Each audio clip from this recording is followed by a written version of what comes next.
In the Marais district, in the year 1834, there stood a house that breathed.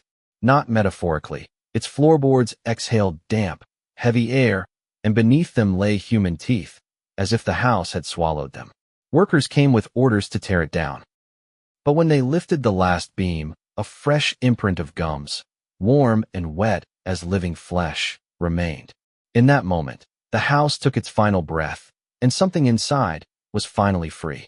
You'll want to see what happened next. The first breath rose from beneath the warped floorboards, slow and damp, as if something distended by long decay strained to inhale through its own collapsing form. A film of moisture clung to the boards, gathering in the seams like sweat in the folds of wounded skin. Outside, the fog pressed heavily against the windows of the old house in the Marais district of Paris, muting every lantern and swallowing each distant hoofbeat. The neighbors, who once dismissed the sounds as settling wood or tricks of humid air, had grown certain that the building exhaled in the same sluggish rhythm as a body drifting toward fevered sleep. Some nights the sound thickened into a wet rasp, faint yet unmistakably alive, and those who heard it walked faster, unwilling to linger before a place that seemed to follow them with its silence. By the year 1834, the house had acquired a reputation that clung to it more tightly than the vines strangling its outer walls. Its windows, warped into irregular shapes, resembled eyelids swollen shut, yet residents swore those panes shimmered faintly when someone approached, as if something watched from within. The street itself seemed colder where the house stood, the fog heavier, the cobblestones slicker. Even rats avoided its threshold, skittering across the opposite side of the street with their bodies pressed low in a posture of wary submission. Children dared one another to touch the door, but none ever managed more than a few steps before retreating, overwhelmed by the sense that the building leaned imperceptibly toward them in anticipation. Inside, years of disuse had not brought stillness. The wallpaper had peeled away in strips that curled like desiccated tongues. The staircase bowed under its own weight, yet refused to collapse, as though bracing itself for some unseen strain. When the wind rose, the rooms did not merely creak, they shuddered in slow, undulating waves, as though the house had its own pulse. A persistent odor seeped from the lower floors, metallic and faintly sweet, reminiscent of damp soil freshly overturned to reveal the remnants of something buried long before. Those few who attempted to investigate claimed the air inside clung to their clothes for days afterward, carrying a scent they could not identify but instinctively feared. Even during the daylight hours, a gloom settled within the walls that no open shutters could disperse. The sunlight filtering through the windows dimmed instantly, thickened as if absorbed by something that hungered for warmth. Dust hovered in dense layers near the floor, stirred not by drafts, but by a subtle vibration rising from beneath the boards. That vibration sometimes quickened, sometimes slowed, mirroring an erratic heartbeat. Those who lived nearby began to avoid even glancing in its direction, afraid that acknowledging it might draw its attention. Thus the house remained, breathing softly through its rotting timbers, waiting with a patience that felt neither human nor benign. In the quiet hours before dawn, when the fog lay heavy upon the Marais and the city seemed to hold its breath, the house answered with its own, long, deliberate, and heavy with the promise of something that had not yet fully awakened. When the workers arrived in the pale morning light to carry out the decree issued by the city weeks earlier, a hush settled over the street with an unnatural precision. The men approached the house with the weary confidence of those accustomed to neglected structures and collapsing beams, yet something in the air around the building made each of them falter. It was not merely the cold, though the air felt colder by several degrees within a few steps of the threshold. It was the sense that the house had already acknowledged their presence, had taken the measure of each man before a single tool was lifted. A patient stillness enveloped the facade, as though the house held its breath in slow anticipation, conserving itself for whatever would follow. No one wished to be the first to cross the threshold, but the foreman, mindful of the city's pressure and the ill rumors spreading through the district, forced himself to step inside. The moment the door creaked open, a tremor traveled through the wood, subtle yet palpable, like the twitch of a muscle beneath skin. The rooms beyond leaned inward in the dim light, walls appearing to angle toward him with a deliberate, almost intimate slowness. A draft stirred the dust, sending it swirling upward in a deliberate spiral that hung briefly in the air, as though waiting for the workers to observe its shape before dissipating. Once the others followed, reluctantly, the sensation of being watched grew stronger.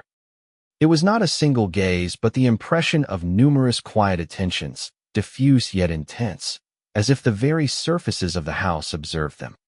The floors groaned in a way that did not resemble age or decay. The sound was too measured, too timed to their steps, a sound that rose slightly after each footfall rather than under it. The men exchanged uneasy glances but said nothing, unwilling to give shape to their shared dread. When the foreman ordered the first floorboards to be lifted, the wood resisted in ways none of them expected. Nails that should have slipped free with minimal effort held stubbornly, bending tools and scraping metal in a harsh, grating protest. The boards themselves clung to the joists with a tenacity that felt almost purposeful. Each strike of a hammer sent not only vibrations through the beams, but a damp exhalation into the air, a wet, low sigh that drifted up from beneath the floor like the release of trapped breath. The men paused between blows, waiting for the echo to settle, though the echo never quite vanished. It lingered, thick and humid, around their ankles. The first section of flooring gave way only after repeated, forceful prying. As it lifted, a dry, faintly metallic odor surged upward. The men recoiled instinctively, expecting rot or vermin, but what they found instead froze them in place. Beneath the torn boards lay a bed of human teeth, molars, incisors, canines, arranged in dense, overlapping layers that filled the entire cavity like sediment in an ancient riverbed. The teeth varied greatly in age. Some were worn smooth, their surfaces dulled by time, while others were freshly broken, the roots jagged, the enamel still glossy. They were fused into the beams as though pressed there by immense, grinding pressure. No natural collapse could have produced such a sight. The foreman crouched slowly, his breath shallow, and brushed away a handful of dust from the nearest cluster. The teeth did not scatter. They held fast, embedded deep, as though grown directly from the wood. His fingertips came away faintly damp, and he stared at the moisture in disbelief, unable to reconcile it with the dryness of the surrounding beams.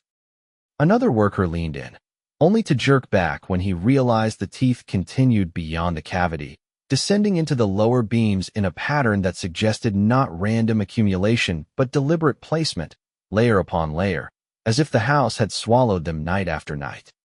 Unease gave way to a heavy, suffocating dread. Still, work had to continue. The city had been firm. The structure was to be taken down entirely. The workers attacked the next section of flooring with renewed intensity, fueled by fear rather than duty. Yet the house resisted more fiercely with each blow. The damp exhalations grew louder, coalescing into a rhythm that felt disturbingly like breathing. The walls vibrated softly, the plaster shifting with minute tremors that traveled in waves, causing dust to fall in delicate spirals. The vibrations seemed to concentrate around the men, as though the house sought to envelop them in its pulse. At one point, a crowbar slipped from a worker's hand, struck the floor, and bounced back with surprising force, clattering across the room. The men stared at it, then at the board it had struck, and noted the board's slight outward curve, as though it had flexed to repel the tool. The foreman muttered that old wood could warp in unpredictable ways, but his voice shook, and the others pretended not to notice. The discovery of the second cavity deepened their horror. Beneath another torn section, they found not only more teeth, but a thin layer of fibrous material resembling hair, woven into the wood in tangled knots. The strands varied in length and color, some brittle and pale with age, others looking disturbingly fresh. One worker, unable to contain himself, scraped at the mass with the edge of a chisel. The house responded instantly. A deep groan rose from the lower floor, resonating through the beams like the low moan of something wounded. The man stumbled back, dropping the chisel, and refused to continue until the foreman forced him with a stern glare. Each new section of floor brought a fresh wave of revulsion. more teeth, more hair, and beneath them a darkened residue that looked like dried marrow smeared into the grain. The air became thick with a sweetness that clung to the back of the throat, making breathing a deliberate effort. The exhalations from below intensified, warm enough now that the men could feel them against their skin.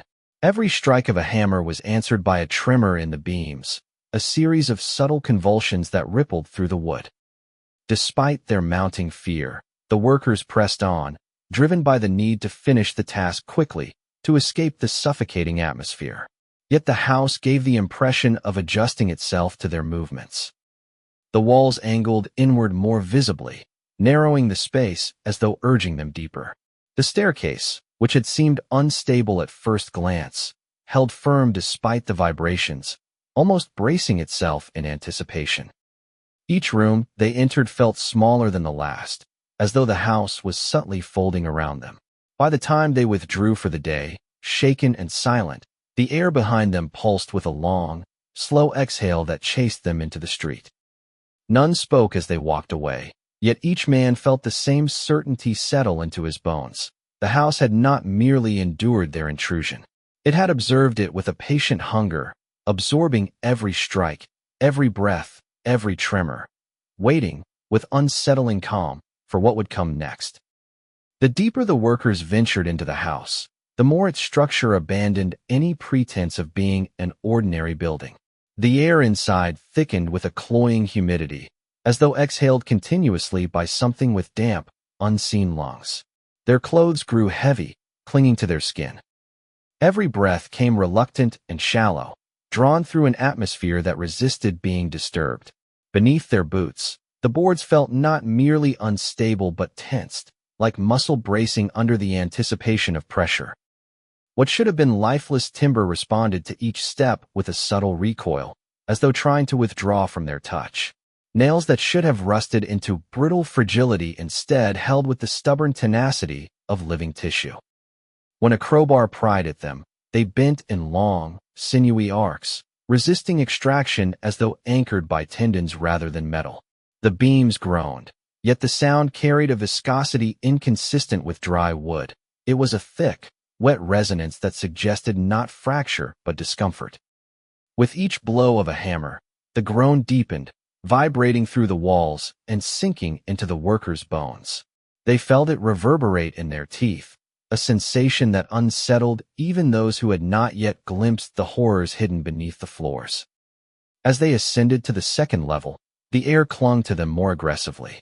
Dust that should have scattered drifted instead in sluggish, swirling patterns, drawn toward the walls as though absorbed by an unseen breath. Their lanterns produced weaker light here, their flames trembling with a persistent unease. Even the shadows seemed unwilling to detach from the corners, thickening in slow pulses that reminded the men of a heartbeat too faint to hear, but impossible not to sense. The corridor outside the second-floor landing bore marks none of the men could rationalize.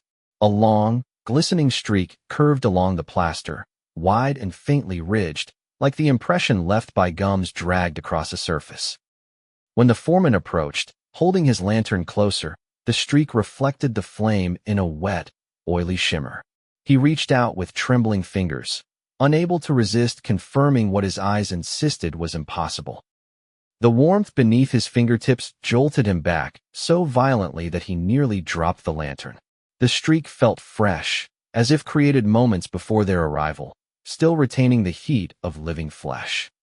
He wiped his hand on his trousers with frantic intensity, but the warmth lingered against his palm, as though the imprint of contact refused to fade. The others hesitated to approach, yet the smell wafting from the streak compelled their attention, subtle but unmistakably organic. Not rot. Not mold. Something strangely sweet, reminiscent of the breath of a feverish person. The corridor seemed to expand and contract with faint rhythmic intervals, the walls drawing millimeters closer before easing outward again, almost imperceptible unless one focused on the doorframes.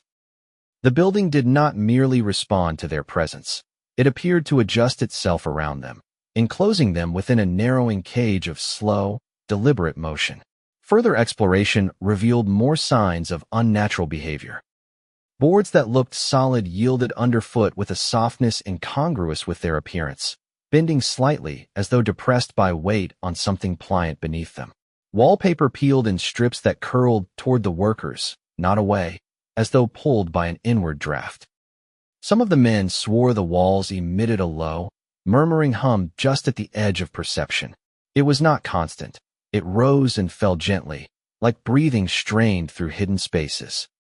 Whispered prayers emerged almost involuntarily, slipped from trembling lips in half-formed fragments of faith.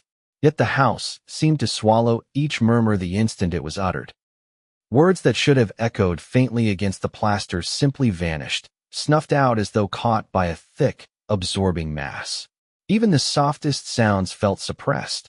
Boots scuffed the floor in near silence. Tools tapped wood with muted restraint. The building devoured sound with an eagerness that made the men's pulses beat faster, as if fearing that their own breaths might be the next thing consumed. One worker, a young man with more nerves than experience, wiped sweat from his brow and exhaled shakily. The air stole the sound of that exhale, leaving behind not silence but a faint impression of something inhaling in return. He clutched at the railing, his eyes darting across the landing. The rails were carved with faint indentations that resembled bite marks. Not sharp, predatory ones, but broad, worn grooves like those left by a toothless mouth pressing repeatedly against the wood over long, restless years. The notion that something inside the house had dragged its gums across the railing, gnawing not out of hunger but out of some compulsive need, tightened the fear around the group. As they pressed onward, the temperature rose incrementally, dense with a clammy heat that suggested proximity to a body rather than a draft. The second-floor rooms felt smaller than those below, each one subtly misshapen, angled slightly inward, as if the walls curved protectively around something occupying the center. Their lanterns flickered more violently here, the flames drawing sideways toward cracks in the walls that seemed to breathe in shallow rhythms. More than one worker felt the sensation of being observed from just beyond the lamplight, though no figures ever materialized. Yet the house offered more direct warnings the deeper they went. A section of plaster split open with a soft, wet pop, releasing a small cluster of teeth that clattered to the floor before rolling to a halt near a worker's boot. They were warm to the touch. Another wall bulged momentarily, as if something pressed from within, then relaxed before anyone could react. The air pulsed once, twice, then settled. Still the workers continued, bound by duty, fear, and the dreadful knowledge that retreating would only prolong their time inside the structure. Every step forward felt like a descent into the throat of a living creature, into a space that accepted their presence with measured patience, tightening incrementally around them with each passing moment. The deeper they went, the more undeniable it became. The house did not merely contain horrors. It was the horror, inhaling slowly, deliberately, waiting for something, or someone, to push it toward its next breath. By the morning of the fourth day, the men moved through the house with the grim steadiness of those who had abandoned all hope of understanding the task before them, yet continued out of a compulsion they could not name. Their boots no longer clattered. The sound was devoured before it could echo.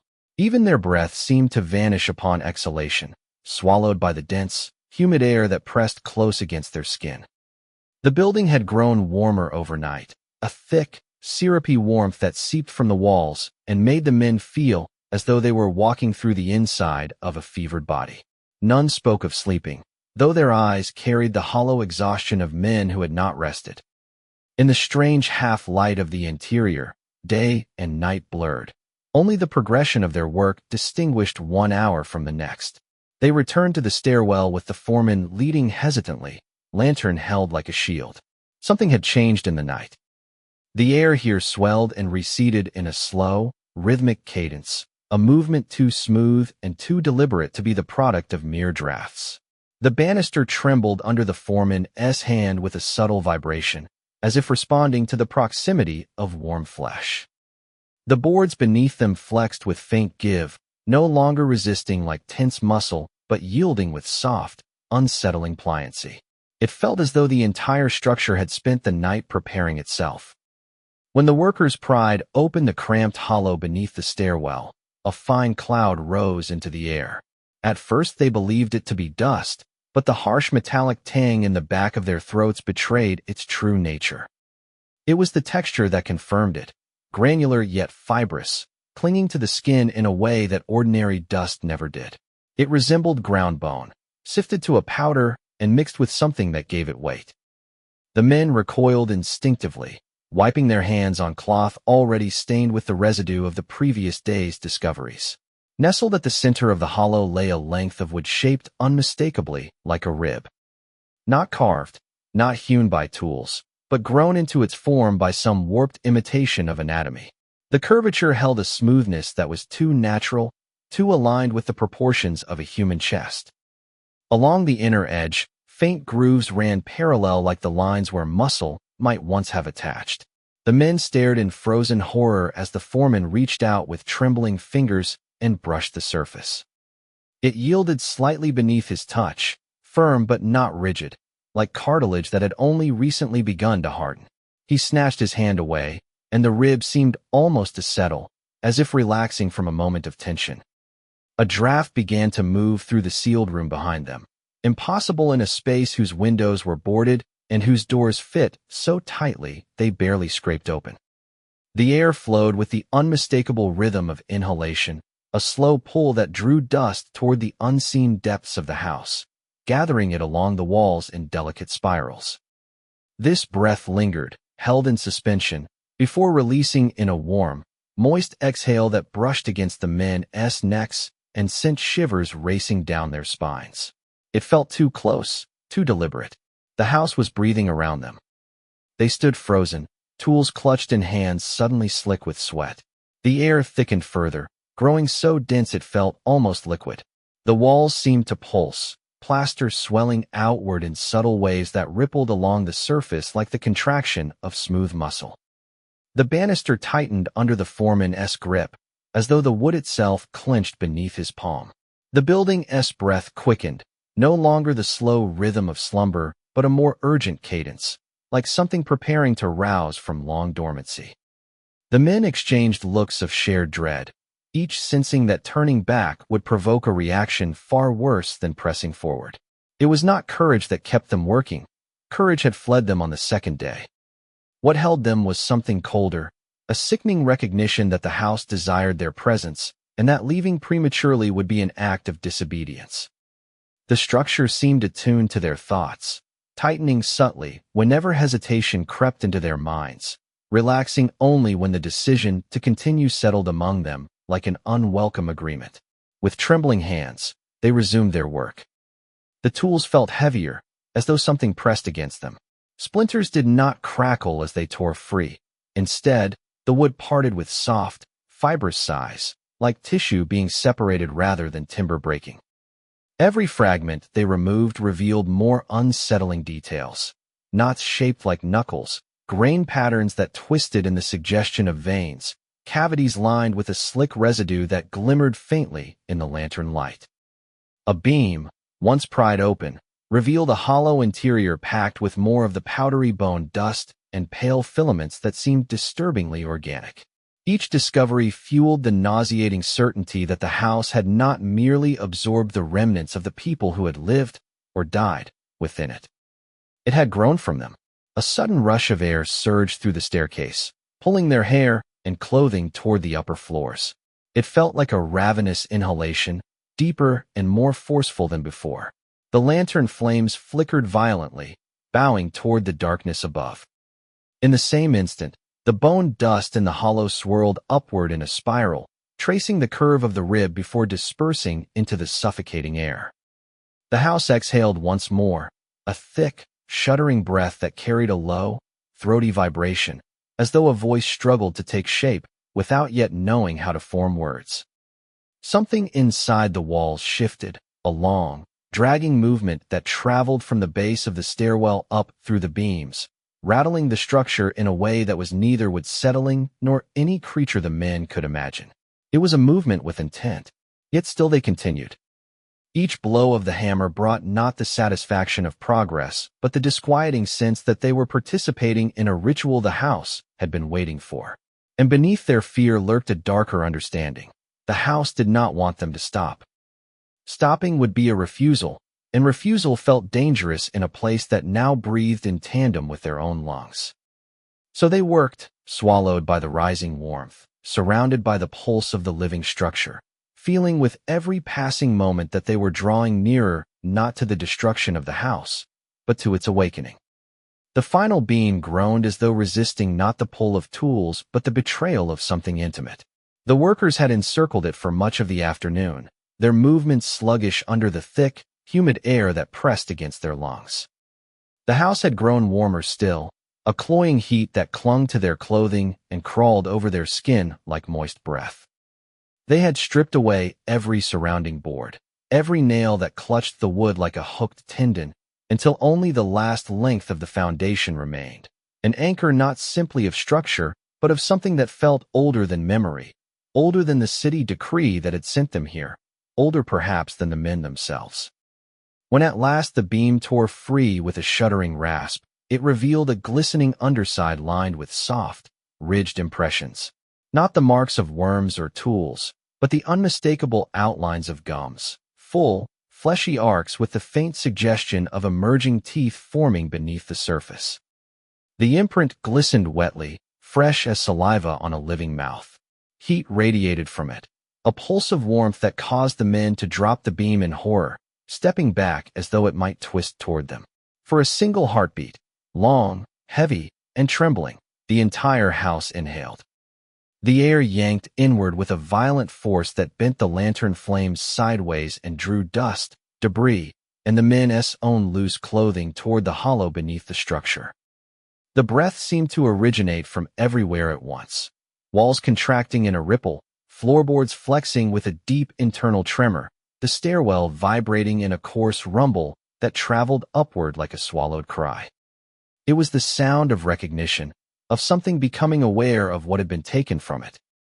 Then the inhalation ceased, suspended in a moment so brittle the men could hear the quickened pounding of their own hearts, hear the faint slap of a droplet falling from the wet imprint on the beam to the dirt below, hear the subtle rearrangement of dust as the house's breath held itself tightly, almost mournfully.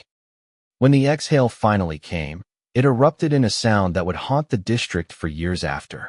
The roof sagged first, dipping as though bowing under the weight of a grief too heavy to bear.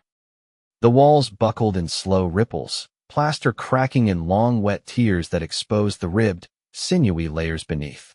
Windows shattered outward in a cascade of glass that chimed like brittle bone. The stairwell exhaled again, an anguished, hollow sigh that expanded into the entire building. It was not the crisp, splintering collapse of timber.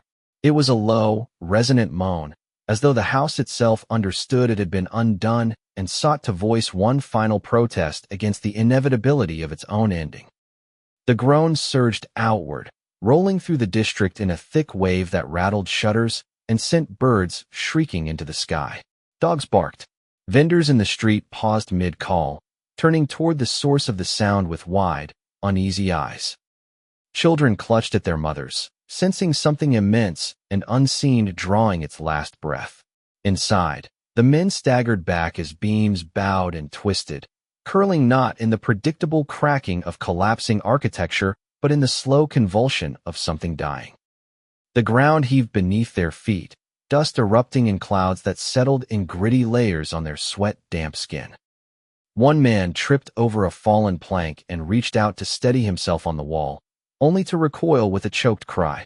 The surface was warm, pulsing faintly under his palm, like flesh still clinging to life.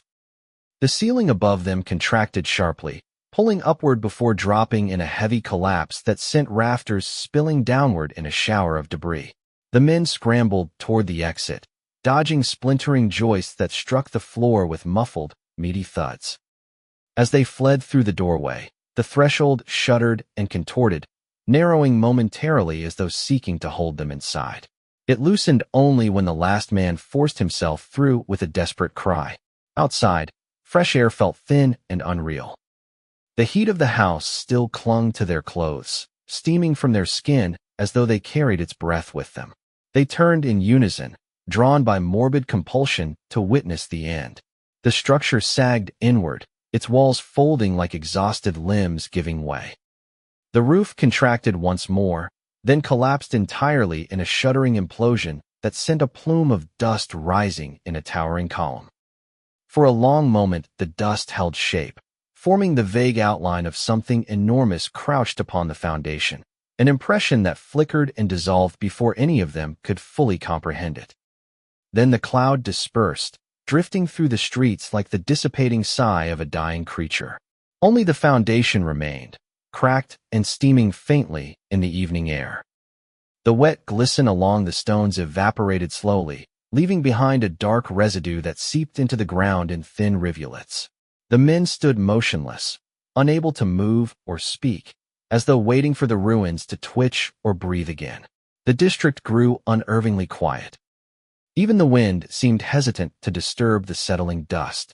Several onlookers approached cautiously, their faces pale as they surveyed the destruction. One whispered a question. The workers had no answer. Their throats felt dry, scraped raw by the heated air of the house's final breath. When the foreman finally found his voice, it emerged hoarse and low, as though the house had taken something from his lungs. He murmured that the decree had been fulfilled, though the words felt hollow in the fading light. The others nodded numbly. None dared speak of the impression they had seen in the dust, nor of the warmth still lingering on their skin. As night crept into the district, the ruins lay silent, and yet the air surrounding them held a strange tension, as though listening. The workers dispersed slowly, each glancing back more than once, half expecting to see the rubble rise, half dreading the thought that some faint breath still lingered beneath the broken stones, waiting for the moment to inhale again. In the quiet darkness, nothing moved. But the ground, warm beneath the settling debris, pulsed once with a faint, impossible tremor. When the dust settled, the street lay wrapped in a silence so deep it felt dredged from beneath the earth rather than born of the evening air. It was the kind of silence that did not merely fall but pressed, sealing the district in a muffled stillness that made even the faintest movement seem intrusive. The workers stood amid the debris with their shoulders hunched and their eyes lowered, unwilling to look fully at the ruins in case something within them looked back. Tools were gathered with trembling hands, metal clinking softly in a way that sounded indecent in the oppressive quiet, as though every noise risked awakening whatever had lain dormant inside the demolished frame.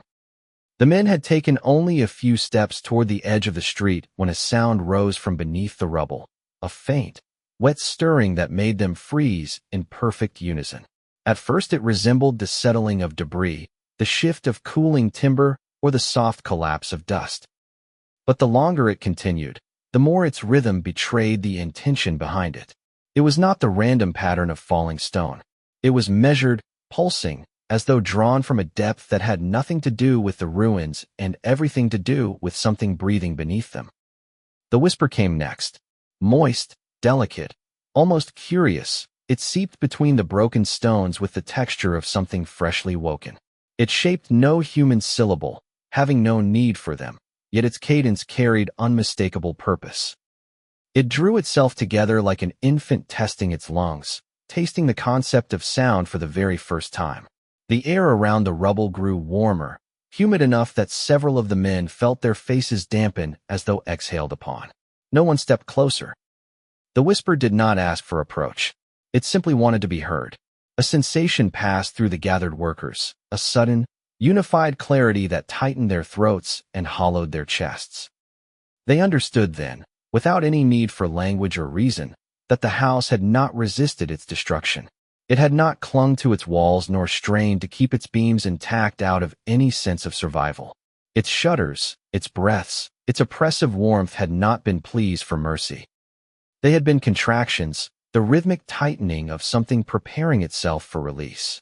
As the realization sank into them, several of the men staggered backward, tripping over loose stones in their desperation to put distance between themselves and the whispering rubble.